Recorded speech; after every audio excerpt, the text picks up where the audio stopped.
name is Patricia. I am 23 years old. I live in Paris. I'm originally French, but I learned English through school and everything else that was surrounding me. I go to school, so I go to school in the morning and I nanny in the afternoons. So it's like coming out of school, taking the subway, and then going to nanny to take the kids, and so it's complementary. I have been nannying for 2 years now, I think. I've been nannying for 2 years. I started with 2 families, and this year I had 5 families, so every day had its family. So different kids, different ages, different activities, everything was different. Every day was a different day, basically. Every day was a different day. So on Monday I'm in between Paris and Gennevilliers. It's every day is different. Every day is different. Yes. Because I have like one family with 4 kids. Well, it's 2 families in one. So they're like 4 kids, 2 6 years old and 2 10 years old. And then I have another family. It's a 6 and 4 years old, and another family. It was, I think, yeah, it was 3 and 6 years old, and another family he is actually 9 years old. And with some of them I can play games, and I can play these kind of games, and with some I have to play these kind of games, and then with some I have to play other kind of games. So every day was a different day. You never get bored. You cannot get bored. Because I was working here as a teacher, and then I left for London, and then when I came back, the managers told me about nanny agency, and they told me that it would fit my schedule and would fit my profile. So they introduced me to the family. I was very nervous because it's not the same when I thought that I was more like the the classroom person. So you are in front of children and they're sitting down, and it's like a classroom environment. So I thought that it was more me. So I was very nervous to be like in someone's apartment, and it's not the same environment because the kid has his toys, and it's not like, okay, sit down everybody, listen everybody. It's like the kid will do whatever he wants, and I was like, okay, how is this going to go? And I was nervous, but it happened, and it happened very well. I'm still in touch with the families, and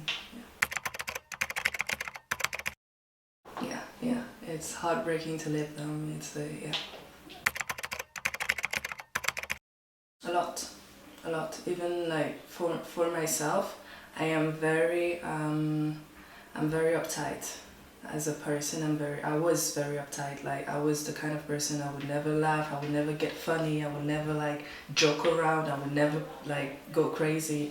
But with kids, you can never be that person. You have to sing songs, you have to play games, you have to shout, and this is the most important thing that being a teacher, being a nanny, being around kids has taught me, how to get outside of my boundaries.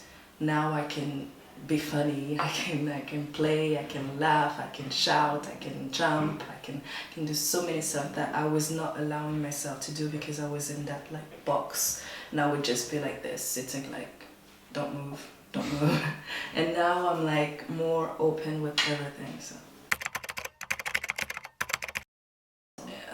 because it has one more thing that you cannot, because when you're just babysitting, it depends on the kids, but when you're just babysitting, you don't have that, not connection, but it's like sometimes the kid would just play by himself and he will leave you, and you would like, a lot of babysitters, sometimes they just come and they stay with the kids physically, like the kid is playing and the babysitter is doing whatever. When you have to add the English, you have to communicate with the kid, otherwise there is no English and there is no learning. You have to exchange. Babysitting, sometimes it could be like, okay, he's there, I'm here, I'm just making sure that he's alive, I'm just making sure that nothing happens to him. English, you exchange with the kid, like you have to have that communication, you have to have that bond, and it creates like a stronger bond, having to speak with the kids. At first, it's weird because the kid doesn't necessarily understand English, and you have to kind of speak but explain in the meantime. But the bond is even stronger. I feel like the bond would be stronger. Because you share more, you have to share. You are forced to communicate. Otherwise, if you have to kind of teach English or introduce English to kids, you have to communicate. There is no other way. You cannot just play basic games. You have to communicate. When you're just babysitting, you could be like sitting like 2 hours in silence and just not communicate and just being there physically. But there is no exchange. There is nothing. A lot of progress. The one that I'm going to see in half an hour, well, a little bit more. When I first met him, he didn't like English. He didn't speak English. He like nothing. He's like around 8 years old. And when I first met him, I arrived, and the first day was like me and him staring at each other, trying to figure out who is going to be the first one to talk. Like, we were just sitting there like, okay, are you going to talk? Am I going to talk? Who is going to talk? And it was so weird at first. And now this is our last session together. And I don't want to talk about it because I'm going to cry, but it's like, last week I was telling him, now he knows how to use verbs in present tense, present continuous, future, past simple, present perfect. He knows how to use would, could, should. He knows how to do so many things, and I was like, you basically speak English more like better than me, because you know, like it's amazing. It's amazing. Funny story. I have a lot. It's not a funny story, but it's something that really made me realize that kids evolve. It was another family. When I first met them, the first session, she couldn't read. And when I arrived, she was like 5 years old, and she was like, can we read a book? Okay, we can read a book. And I thought she knew how to read because she offered to read a book.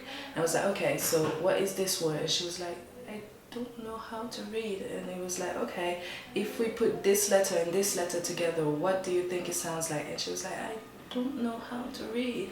And this year she learned how to read, and now she's reading in French and she's reading in English. And she's not reading, but she's trying to read well in English. And I'm like, okay, when I first met you, you were looking at me like, I don't know how to read. And now you are the one being like, okay, this is the word we play with Picaro. And she's doing Picaro by herself now. She's like, okay, this is the word that they told me that I need to find the image. Okay, parrot. Okay, I see a parrot. This is the word, this is the image. And it's like, okay.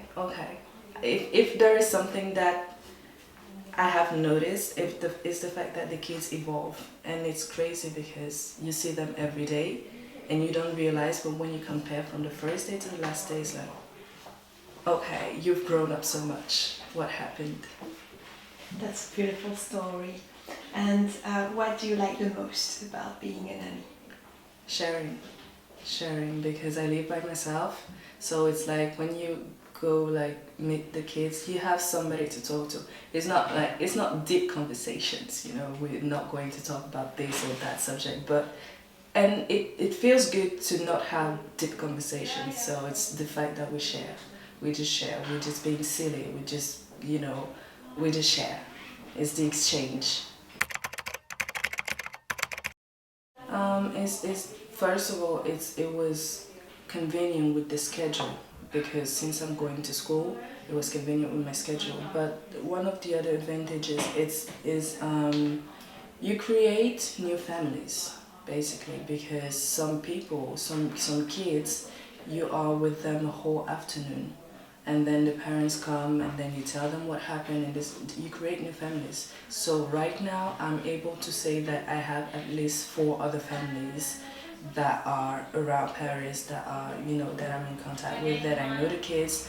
one of the kids that I'm nannying, she was telling me, I hope that when you have kids, I will come and babysit your kids. And I'm like, okay, well, I'm not having kids right away, but I will keep your number. If ever I need a nanny for my kids, you'll be the first one that I will call, because I know that you have been taught by me and you know my rules. So because when you have a nanny, you have to explain everything, like, okay, you need to do this and that and that. But she knows already how I function, so she would be the perfect fit as a nanny for my kids. So. Yeah, we had a meet and greet. It was a couple of months ago. Not all the nanny, but a couple of them. Yeah, I've had conversation with a couple of them. Yeah. Because I have a way of functioning, and I try to adapt with the kids. It works sometimes. Sometimes it's harder on some kids. So it feels good to have some other opinions, like, okay, this I did, and I'm like, okay, I didn't try this, maybe this will work better, and yeah, it feels good. As for now, as for today, I still don't know yet what will happen to me in September. I'm thinking of taking a year off everything, because I've never been on holidays my whole life, so I'm thinking of taking a year off. I don't know what will happen to me next year. For now, I'm just living July, August, and September. I will, make a decision.